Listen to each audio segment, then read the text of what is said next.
Jesucristo ha resucitado. Amén, así es. Gloria a Dios en las alturas y gozo pleno y verdadero aquí en la tierra, porque Jesucristo, la palabra de Dios humanada, el eterno Hijo de Dios encarnado, nuestro Cristo verdaderamente ha resucitado.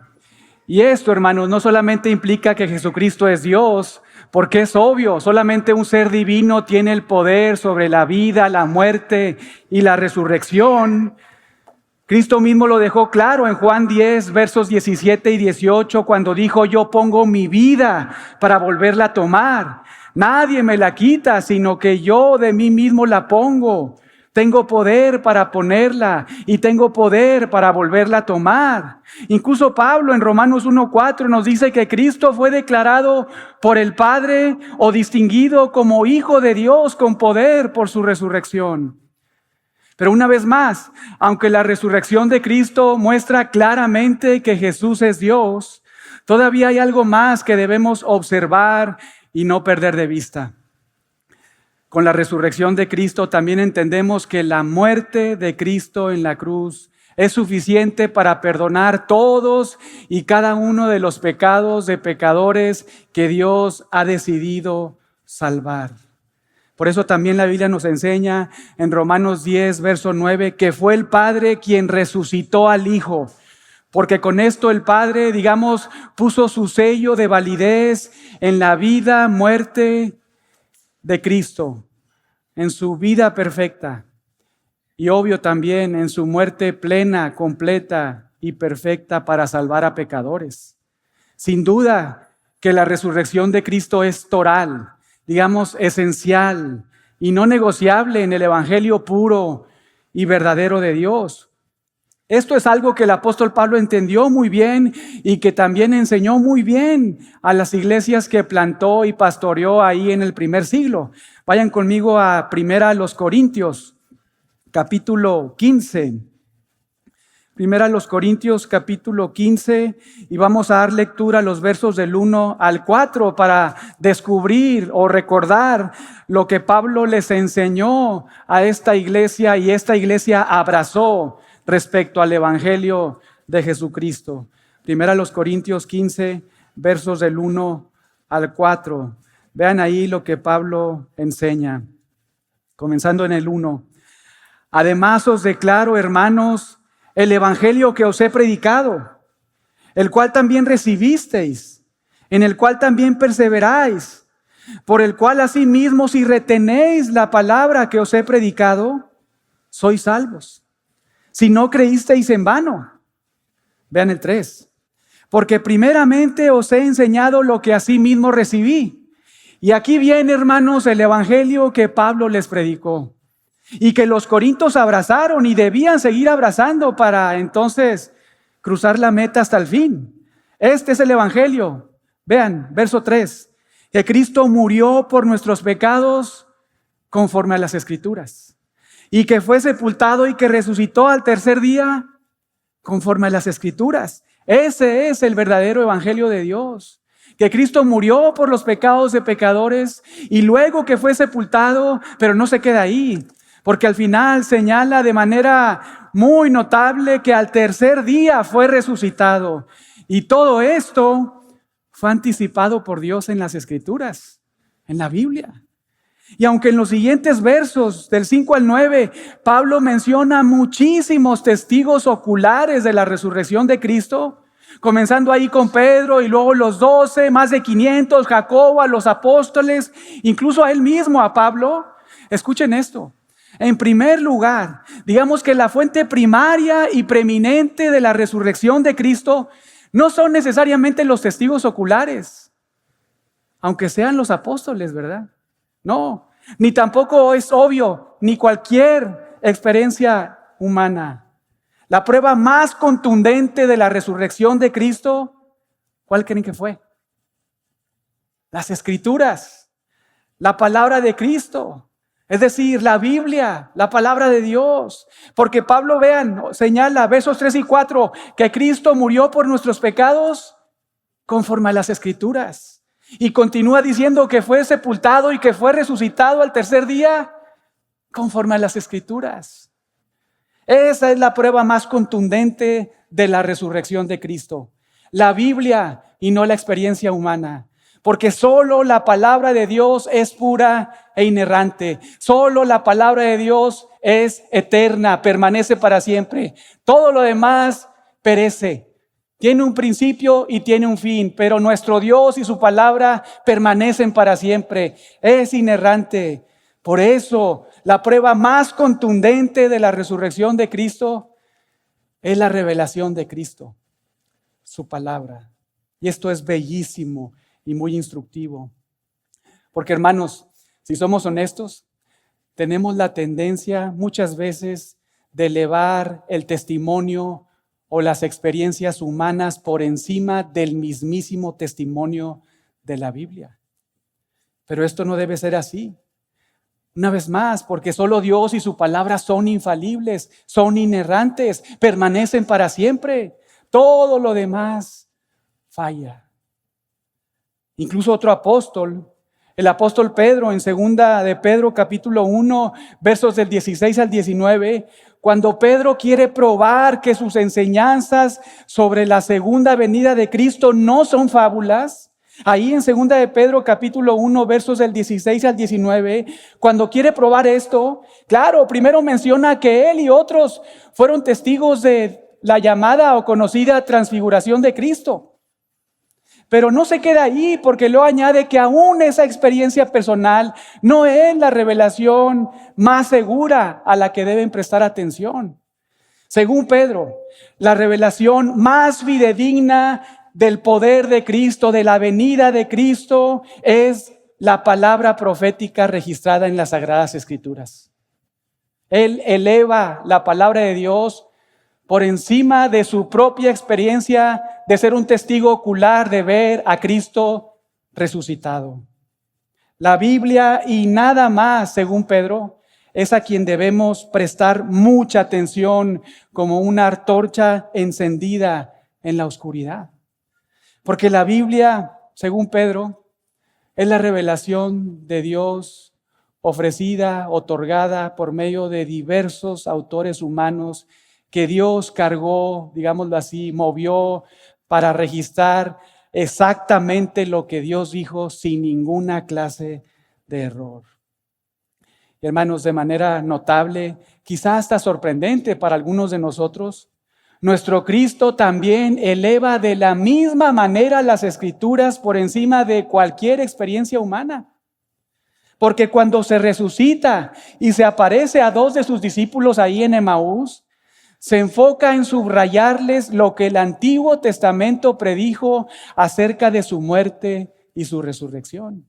Y eso es notable, porque pudo haber hecho cualquier otra cosa, pero Él les interpretó la Biblia que tenían en esos momentos y les explicó lo que la Biblia dijo sobre su vida, su muerte y su resurrección.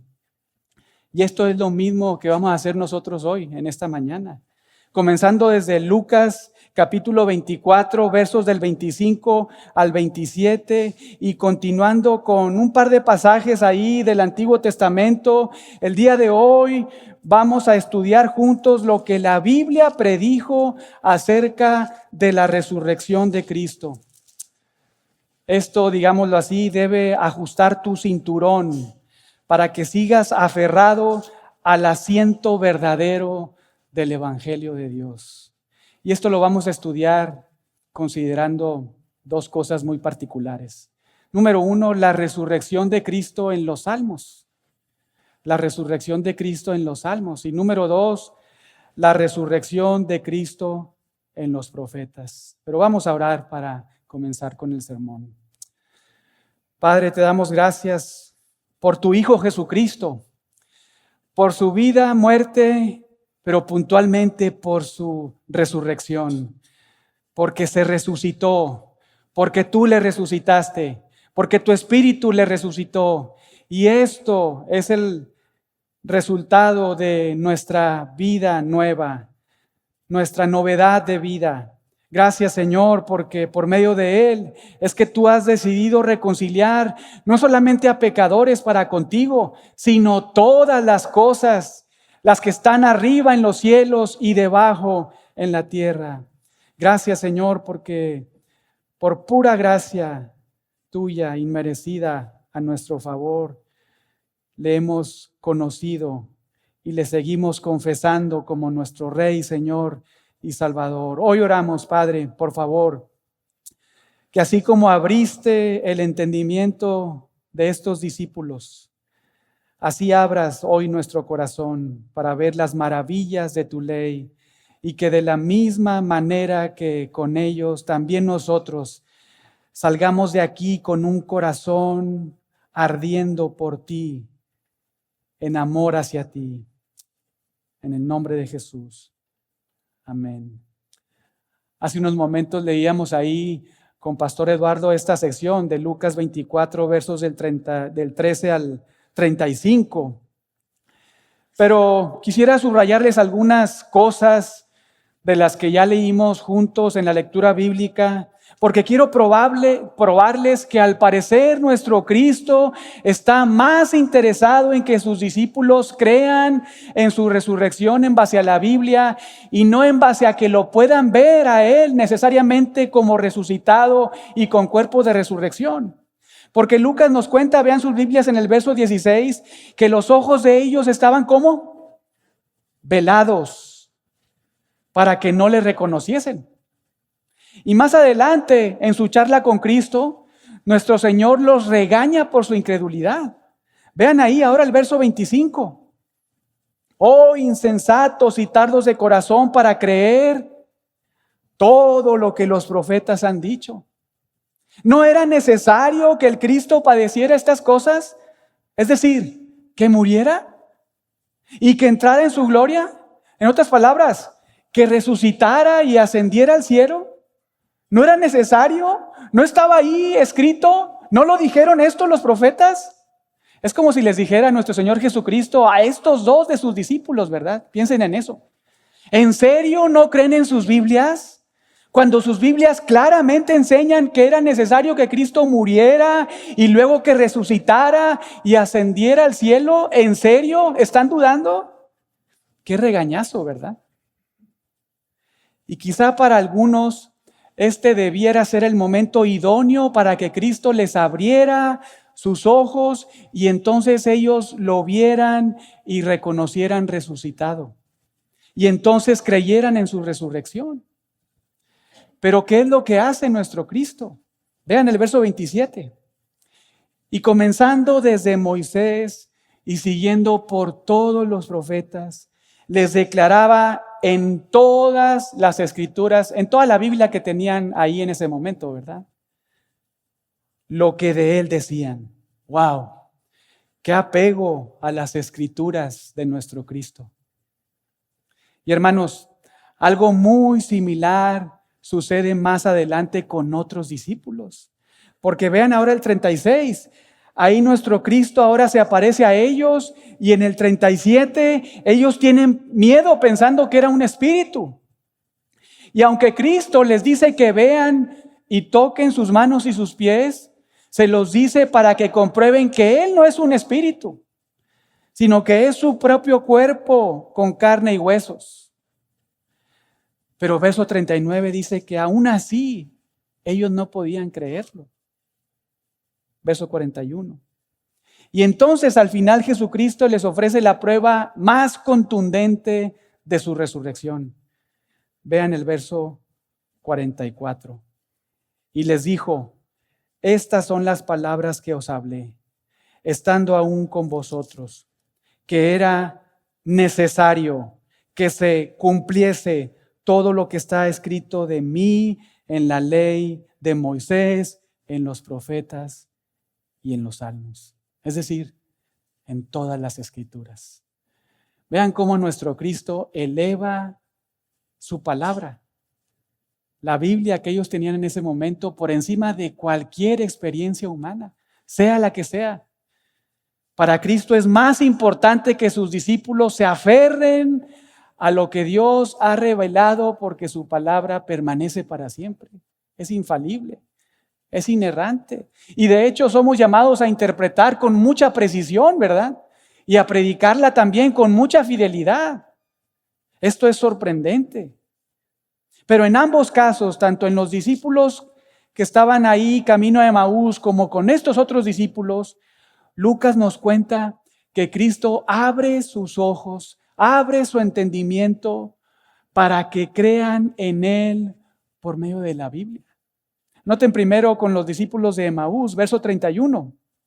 Lucas 24, verso 31. Entonces les fueron abiertos los ojos y le reconocieron, mas se desapareció de su vista. Y se decían el uno al otro: ¿no ardía nuestro corazón en nosotros mientras nos hablaba en el camino y cuando nos abría las Escrituras? Y lo mismo sucede más tarde con los otros discípulos en el verso 45, porque dice ahí: entonces les abrió el entendimiento, ¿para qué? Para que comprendiesen las Escrituras. Y les dijo: así está escrito, y así fue necesario que el Cristo padeciese y resucitase de los muertos al tercer día. Impresionante. Como bien dijo MacArthur, y cito, Jesús ejemplificó el principio de que el poder yace en la explicación de la verdad bíblica. Fin de la cita. Y con esto en mente, ahora sí veamos el primer punto: la resurrección de Cristo en los Salmos. Y solo vamos a ver un pasaje por cuestiones de tiempo. Pero tomen sus Biblias y vayan al Salmo capítulo 16. Salmo 16. Y oro también que Dios a nosotros nos abra el entendimiento para que también nuestro corazón arda en amor a Cristo. Este salmo, el Salmo 16, fue escrito por David. Escuchen esto: aproximadamente 1000 años antes de la vida, muerte y resurrección de Cristo. Esto es muy importante. Y cuando David escribe este salmo, lo hace en primera instancia para confesar su fe y su lealtad a Jehová. Probablemente mientras sufría ahí la persecución del rey Saúl. Noten verso 1 del capítulo 16, cómo inicia: guárdame, oh Dios, porque en ti he confiado. Oh alma mía, dijiste a Jehová, tú eres mi Señor, no hay para mí bien fuera de ti. Para los santos que están en la tierra y para los íntegros es toda mi complacencia. Se multiplicaron los dolores de aquellos que sirven diligentes a otro Dios. No ofreceré yo sus libaciones de sangre, ni en mis labios tomaré sus nombres. Vean ahora el 5. Jehová es la porción de mi herencia y de mi copa. Tú sustentas mi suerte. Las cuerdas me cayeron en lugares deleitosos y es hermosa la heredad que me ha tocado. Bendeciré a Jehová que me aconseja. Aún en las noches me enseña mi conciencia. Todo esto es una especie otra vez de canto de David, donde expresa su amor, su fe, su lealtad al Dios que es leal, a Yahweh, el Dios de pactos, al soberano, ¿verdad? Adonai, el Rey del universo. Pero veamos más despacio los versos del 8 al 10, porque lo que viene es muy importante para nuestro primer punto. Porque recuerden que este primer punto, aquí estamos considerando la resurrección de Cristo anticipada o profetizada en el Salterio, es decir, en el libro de los Salmos. Noten lo que dice David en el 8. A Jehová he puesto siempre delante de mí. Delante de David, ¿verdad? Otra vez, verso 8. A Jehová he puesto siempre delante de mí. Delante de David. Porque está a mi diestra, la diestra de David, no seré conmovido. Verso 9. Se alegró por tanto mi corazón. ¿El corazón de quién? De David. Y se gozó mi alma. Otra vez, el alma de David. Mi carne, la carne de David, también reposará confiadamente. Verso 10. Porque no dejarás mi alma, el alma de David, en el Seol. No lo pierdan de vista, hermanos. Dios nos está comunicando, David, perdón, nos está comunicando su alegría, su gozo, su confianza, porque Jehová siempre está delante de él. ¿Cómo no habría estar de así, verdad? De esa manera, aunque lo estén persiguiendo. Si Dios está delante de él, hay gozo, hay alegría, hay confianza, porque Dios es fiel y no falla. Pero también él se goza, se alegra, está confiado, porque él sabe que Jehová no lo dejará para siempre en la tumba. Esa es la idea. Porque aunque David sabía que moriría y que sin duda su cuerpo se iba a desintegrar por completo, también entendía y estaba seguro que en el futuro Jehová, el Dios de pactos, el leal, el fiel, Él le resucitaría. Porque al inicio del verso 10, vean lo que señala. No dejarás mi alma, dice David. ¿En dónde? En el Seol. Muy importante, ¿verdad? David está seguro de la fidelidad y lealtad de Dios y canta o escribe este poema, ¿verdad? Muy confiado de la obra de Dios en su vida, en la actualidad y en el futuro. No se quedará ahí en la tumba. Dios le resucitará, aunque su cuerpo pues se va a volver polvo, ¿verdad? Es la idea. Pero ahora vean lo que añade en el verso 10. Esto es muy importante. Ni permitirás que tu santo vea corrupción. Y esto, hermanos, es un cambio rotundo en su poema, en su canto. Muy radical. Porque cuando David señala tu santo, no está haciendo referencia a él mismo, como antes lo hizo, sino más bien está apuntando al Mesías de Dios. ¿Por qué decimos esto?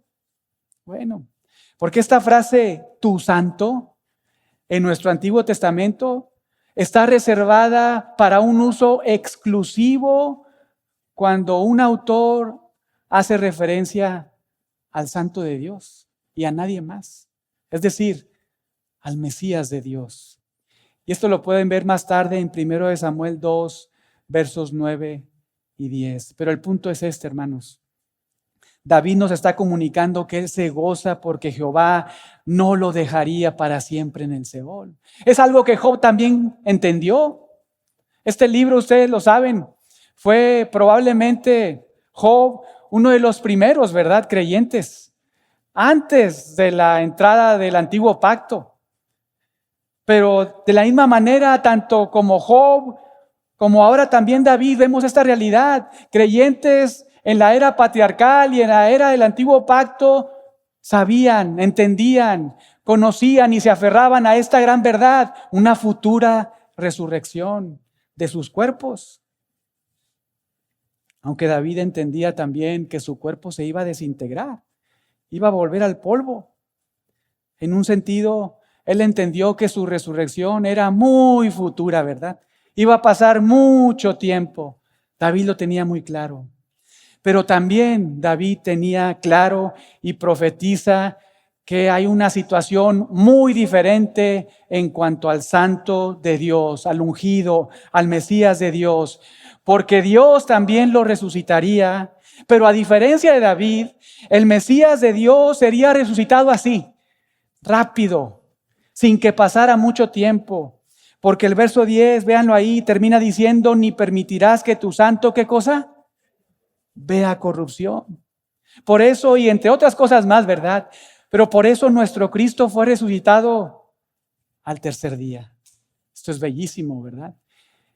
Y piensen, consideren otra vez, este salmo fue escrito 1000 años antes de que nuestro Cristo naciera, viviera de manera perfecta y sin pecado, muriera en una cruz y fuera resucitado. Con mucha razón nuestro Cristo apela a las Escrituras, ¿verdad? Para probar su resurrección verdadera, genuina. Bellísimo. Y muy probablemente este pasaje fue usado por Jesús con sus discípulos camino a Emaús y con los otros también. Porque pareciera ser que este pasaje era muy conocido por los judíos, pero también al mismo tiempo no tan fácilmente comprendido, quizás hasta para nosotros, ¿verdad? Porque más tarde, cuando Pedro predica su primer sermón ahí en Pentecostés y Dios salva a ¿cuántos? A ver si se acuerdan. En el primer sermón ahí, Hechos 2, 3,000 personas, ¿verdad? ¿Se acuerdan? Cuando Pedro predica y Dios salva a 3,000 personas, Pedro alude a este pasaje del Salmo 16, entre otros, para probar que la resurrección de Cristo fue profetizada en el Antiguo Testamento. Vayan ahora a Hechos. Hechos capítulo 2. Hechos capítulo 2. Vean ahí comenzando en el verso 22.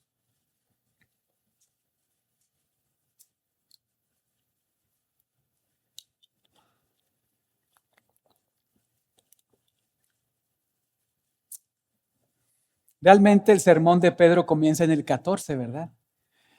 Y Pedro no se inventa cosas, hermanos.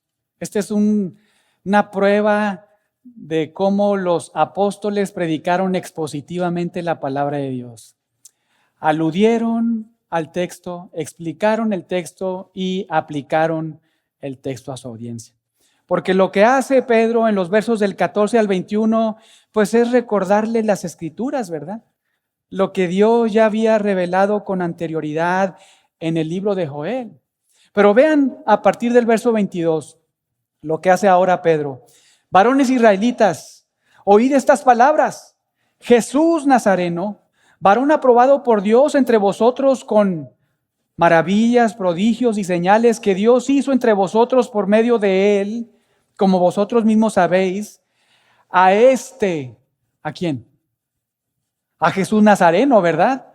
A entregado por el determinado consejo y anticipado conocimiento de Dios. Nuestro Dios es soberano, ¿no es cierto? Él es rey, Él gobierna sobre todo, nada se escapa de sus manos. A entregado por el determinado consejo y anticipado conocimiento de Dios. Pero vean ahora, responsabilidad humana. Prendisteis y matasteis por manos de inicuos, crucificándole. Al cual, ¿quién es ese cual? Jesús Nazareno, al cual Dios levantó, sueltos los dolores de la muerte, por cuanto era imposible que fuese retenido por ella. Verso 25, porque David dice, ¿de quién? De él. ¿Y quién es ese él? Porque David dice de él, veía al Señor siempre delante de mí, porque está a mi diestra, no seré conmovido. Recuerden que este salmo David lo empieza recordando el carácter de Yahweh, la fidelidad de Yahweh, la lealtad de Yahweh, y él está contento, agradecido, gozoso. Pero hay algo que dice acerca de ¿quién? De Jesús, nos está diciendo Pedro, ¿verdad? Y todavía no llegamos ahí. Verso 26, por lo cual mi corazón se alegró y se gozó mi lengua, y aún mi carne descansará en esperanza. Recuerden también que cuando nuestros autores del Nuevo Testamento aluden al Antiguo Testamento, lo hacen considerando la Septuaginta, ¿verdad? Por eso hay algunas variaciones. Otra vez, verso 26, por lo cual mi corazón se alegró y se gozó mi lengua, y aún mi carne descansará en esperanza. Vean el 27, porque no dejarás mi alma en el Hades, el alma de David, ¿no es cierto? Y aquí viene, ni permitirás que tu santo vea corrupción. Me hiciste conocer los caminos de la vida, me llenarás de gozo con tu presencia. Y vean ahora cómo lo explica en el verso 29. Varones hermanos, se os puede decir libremente del patriarca David que murió y fue sepultado. Es una realidad. Y su sepulcro está con nosotros hasta el día de hoy. Pero siendo ¿qué cosa? David fue profeta también. Pero siendo profeta y sabiendo que con juramento Dios le había jurado que de su descendencia en cuanto a la carne levantaría al Cristo para que se sentase en su trono, viéndolo antes habló de la resurrección de Cristo, que su alma no fue dejada en el Hades, ni su carne vio corrupción. A este Jesús resucitó Dios, de lo cual todos nosotros somos testigos. Así que exaltado por la diestra de Dios y habiendo recibido del Padre la promesa del Espíritu Santo, ha derramado esto que vosotros veis y oís. Impresionante. Jesucristo primero, elevando las Escrituras, ¿verdad? Y probando la resurrección de Cristo con las Escrituras. Pero ahora Pedro también eleva de la misma manera la palabra de Dios para probar la plena y completa verdadera resurrección de Jesucristo, el Dios humanado. Y lo hace Pedro como Jesús por encima de cualquier experiencia humana. Él quiere probar y prueba la gran realidad de la resurrección de Cristo con su Biblia. Hermanos, Jesucristo ha resucitado conforme a las Escrituras. Es una verdad, es una realidad. No necesitas ser testigo ocular para poder asegurar esto en tu corazón. Tampoco necesitas una supuesta visión, ¿verdad? Una supuesta voz que te confirme, sí resucitó. No. Necesitas observar lo que hizo Cristo en tu Biblia y observar lo que hizo Pedro en tu Biblia y descubrir lo que tu Biblia te enseña acerca en el Antiguo Testamento y en el Nuevo Testamento de la gran realidad de la resurrección de Cristo. Con esto entramos a nuestro segundo punto de 2. La resurrección de Cristo en los profetas. Y también nada más vamos a ir a un pasaje. Por favor, vayan ahí ahora a Isaías capítulo 53. Este capítulo de Isaías forma parte de los llamados por algunos como cánticos del siervo de Jehová. El primer canto lo encontramos en el capítulo 42, el segundo en el 49, el tercer cántico se encuentra en el 50 y el cuarto y último abarca los capítulos 52 y 53. Y son llamados de esta manera cánticos de Jehová, porque describen, entre otras cosas, la vocación, el sufrimiento y la exaltación de Yahweh, es decir, del Mesías de Dios. Pero vean cómo en los primeros versículos del capítulo 53 observamos al siervo sufriendo y muriendo. Noten verso 1. Isaías 53, verso 1. ¿Quién ha creído a nuestro anuncio? ¿Y sobre quién se ha manifestado el brazo de Jehová? Y miren, hermanos, este pasaje no solamente les pasó de noche a los judíos que crucificaron a Jesús, ¿verdad? Y que pidieron liberar a Barrabás en lugar de Jesús. No solo a ellos les pasó de noche en el primer siglo, sino les ha pasado de noche a todos los judíos que Dios no ha salvado desde ese momento y esa época. Tú puedes ir con un judío ahora mismo y abrir este pasaje y ellos inventar cualquier cosa menos reconocer que este pasaje apunta al Mesías de Dios. Por eso comienza nuestro Dios diciendo, ¿quién ha creído a nuestro anuncio? ¿Sobre quién se ha manifestado el brazo de Jehová? Verso 2, subirá cual renuevo delante de él y como raíz de tierra seca. No hay parecer en él, ni hermosura. Le veremos más inatractivo para que le deseemos. Despreciado y desechado entre los hombres, varón de dolores, experimentado en quebranto, y como que escondimos de él el rostro, fue menospreciado y no le estimamos. Verso 4. Ciertamente llevó él nuestras enfermedades y sufrió nuestros dolores. Y nosotros le tuvimos por azotado, por herido de Dios, abatido. Pero él herido fue por nuestras rebeliones, molido por nuestros pecados. El castigo de nuestra paz fue sobre él, y por su llaga fuimos nosotros curados. todos nosotros nos descarriamos como ovejas. Cada cual se apartó por su camino, mas Jehová cargó en él el pecado de todos nosotros. Hermanos, no sé si se están dando cuenta, ¿verdad? Cómo el profeta, usado por Dios para anticipar esta muerte de Jesucristo, está subrayando que si Cristo fue a la cruz, fue por nosotros. Él llevó nuestras enfermedades, sufrió nuestros dolores y nosotros le tuvimos por azotado porque era la voluntad de Dios y así fue. Pero no fue porque Él sufrió esto debido a que Él pecó. No, porque dice el 5, fue herido por nuestras rebeliones, molido por nuestros pecados. El castigo de nuestra paz fue sobre Él, por su llaga fuimos nosotros salvados, es la idea. Todos nosotros lo que hicimos fue descarriarnos. Nos apartamos. Pero Jehová cargó en él el pecado de todos nosotros. Vean el 7. Angustiado él y afligido, no abrió su boca. Como cordero fue llevado al matadero y como oveja delante de sus trasquiladores enmudeció y no abrió su boca. Por cárcel y por juicio fue quitado y su generación, ¿quién la contará? Porque fue cortado de la tierra de los vivientes y por la rebelión de mi pueblo fue herido. Impresionante, muy conmovedor. Un pasaje muy conocido por los judíos, aunque también muy mal entendido. Pero no solamente por los judíos antes y después, sino también por los gentiles hoy, cualquier persona, ¿verdad?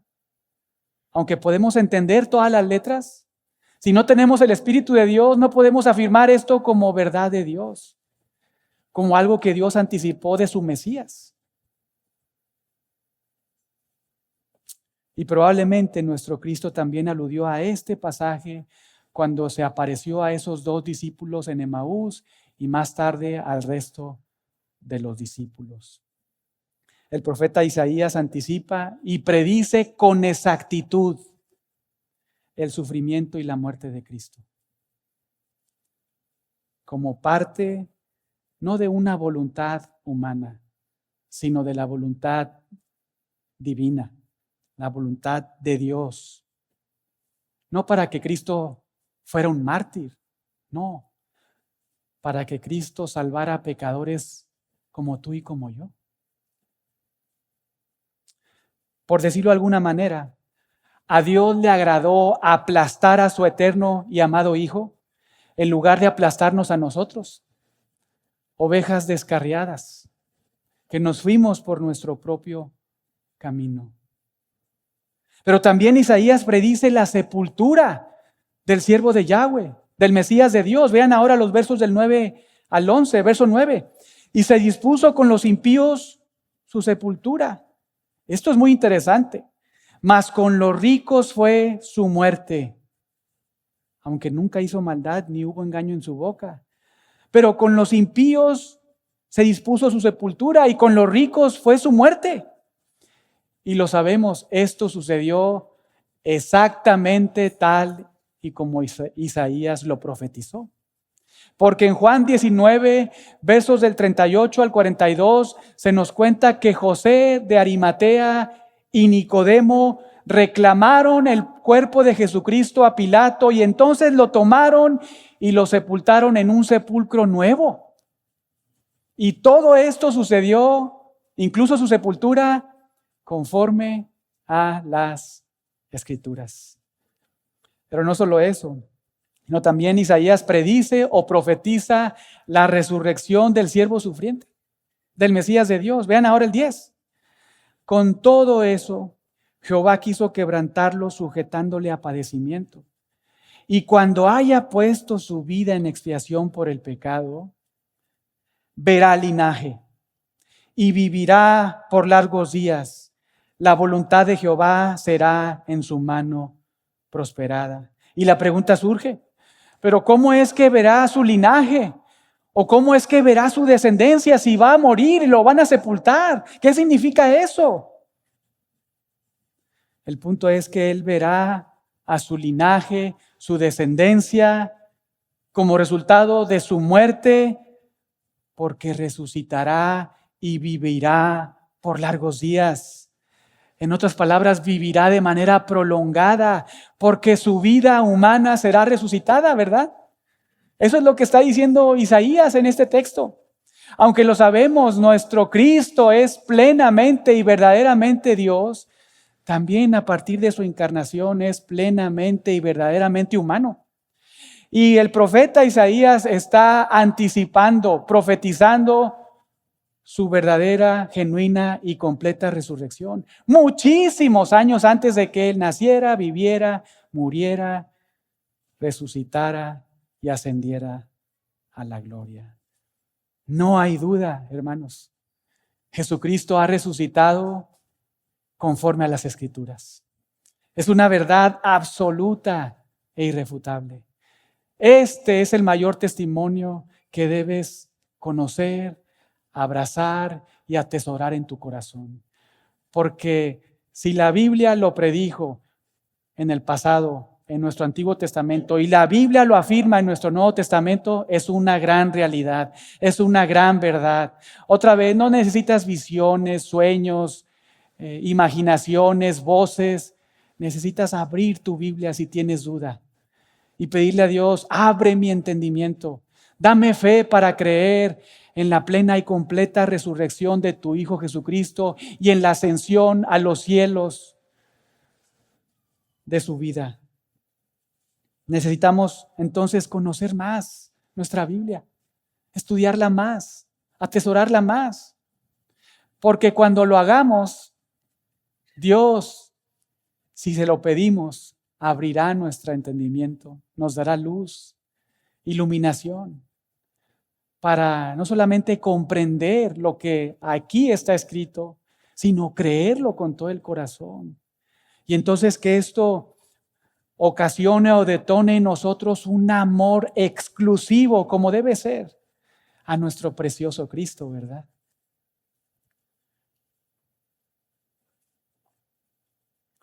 Pero también incluso necesitas abrir tu Biblia para deleitarte con los beneficios de la resurrección de Cristo.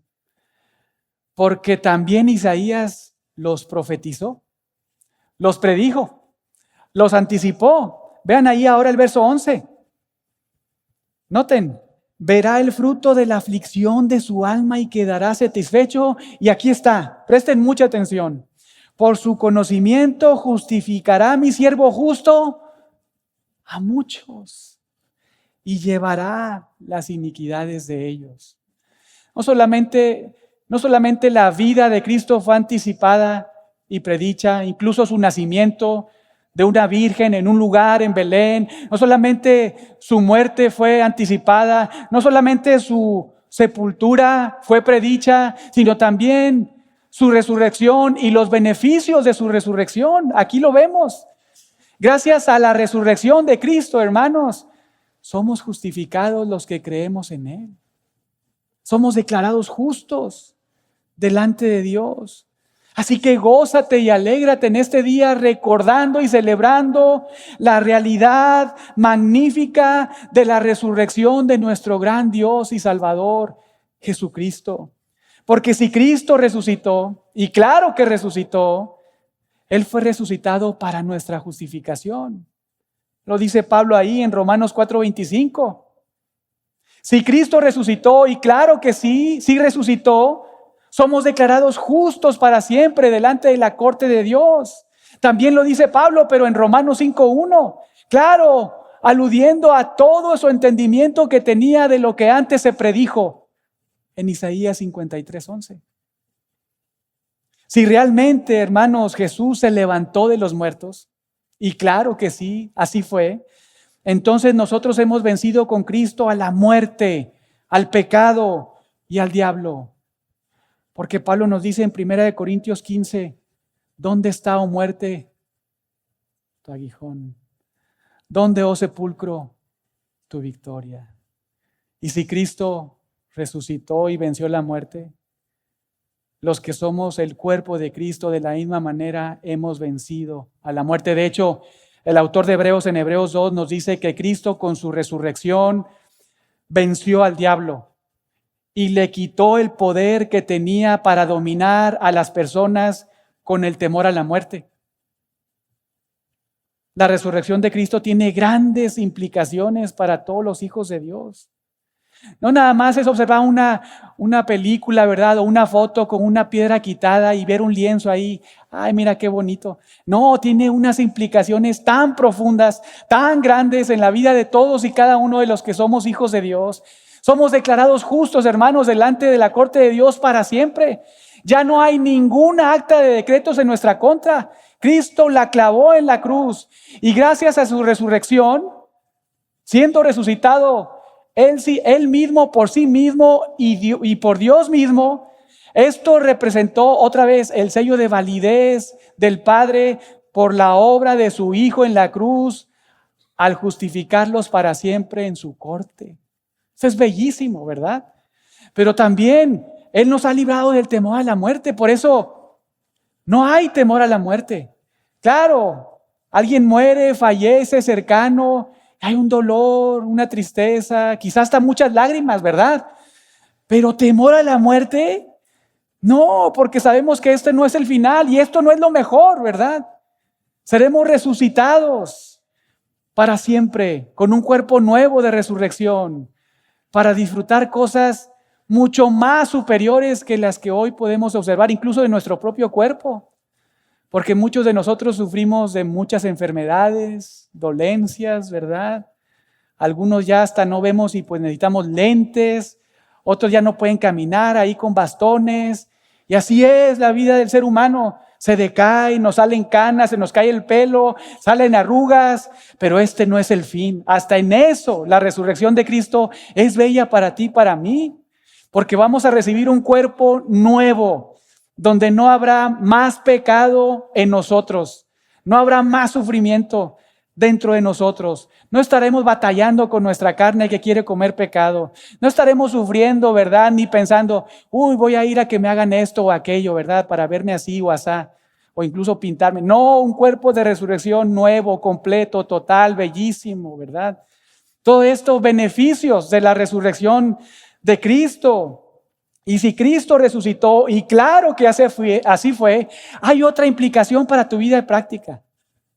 Porque según Pablo en Colosenses 3, versos del 1 al 3, si Jesucristo resucitó, entonces nosotros debemos de ahora poder vivir y deber vivir una vida nueva en dimensión. Porque las cosas viejas pasaron y ahora nuestros ojos no están puestos en la tierra, sino Pablo nos dice, mira, si verdaderamente has resucitado con Cristo, entonces busca las cosas de arriba, donde está Cristo. Vean la implicación. ¿Por qué dice eso? Porque Cristo ha resucitado. Porque Él está a la derecha de Dios Padre. Y entonces ahora puedes experimentar, debes experimentar una novedad de vida, gracias a la resurrección de Cristo.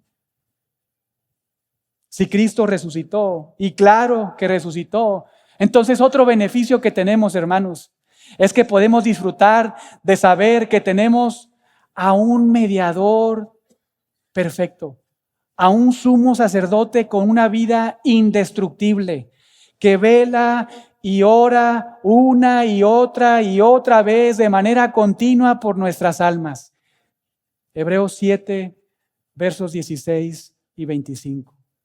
Y porque Cristo resucitó, el futuro que nos espera es glorioso. Nada que ver con este mundo. Aunque aquí está un cachito del cielo, ¿verdad? Nada más aquí, en la iglesia. Pero no se compara ni siquiera esto, ¿verdad? Con lo que nos espera en el futuro. Porque, hermanos, no es una tumba, no es ni el polvo o un estado de, como algunos piensan, sueño eterno. No, la resurrección de Cristo nos enseña que nosotros también resucitaremos en el futuro, conforme a las Escrituras, ¿verdad?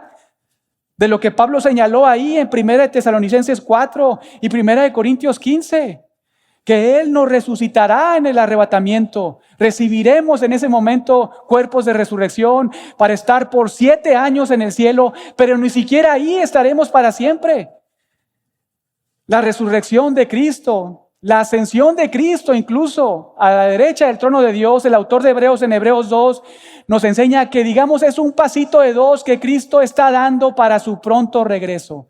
En cuerpo de resurrección con nosotros, que allá habremos recibido cuerpos de resurrección para reinar literalmente con Cristo, con cuerpos de resurrección en esta tierra por 1000 años, para después reinar en forma definitiva, una vez que Él queme todo por toda la eternidad, otra vez con nuestro Cristo resucitado y con nosotros teniendo cuerpos de resurrección.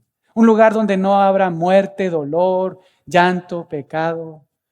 Solo habrá gozo, deleite, realidades físicas, pero también espirituales. Así que, hermanos, si tienen dudas, amigos, de la resurrección de Cristo, de los beneficios de la resurrección de Cristo, toma tu Biblia y ábrela y estudia a Cristo. Estudia su vida, estudia su muerte, estudia su resurrección. Observa cómo fue profetizado en el pasado todo lo que Él iba a pasar con su vida y sucedió, y cómo el Nuevo Testamento afirma todo esto. De hecho, a lo largo del libro de los Hechos, no solamente Pedro en Hechos 2, sino a lo largo de todas las predicaciones de los que siguieron a Pedro predicando, todos los que siguieron ahí, Pedro, Pablo, Esteban, todos los que siguieron ahí apuntaron en un momento de la predicación de su evangelio a la resurrección de Cristo, porque es toral, es esencial para poder disfrutar de todos los beneficios del evangelio de Dios.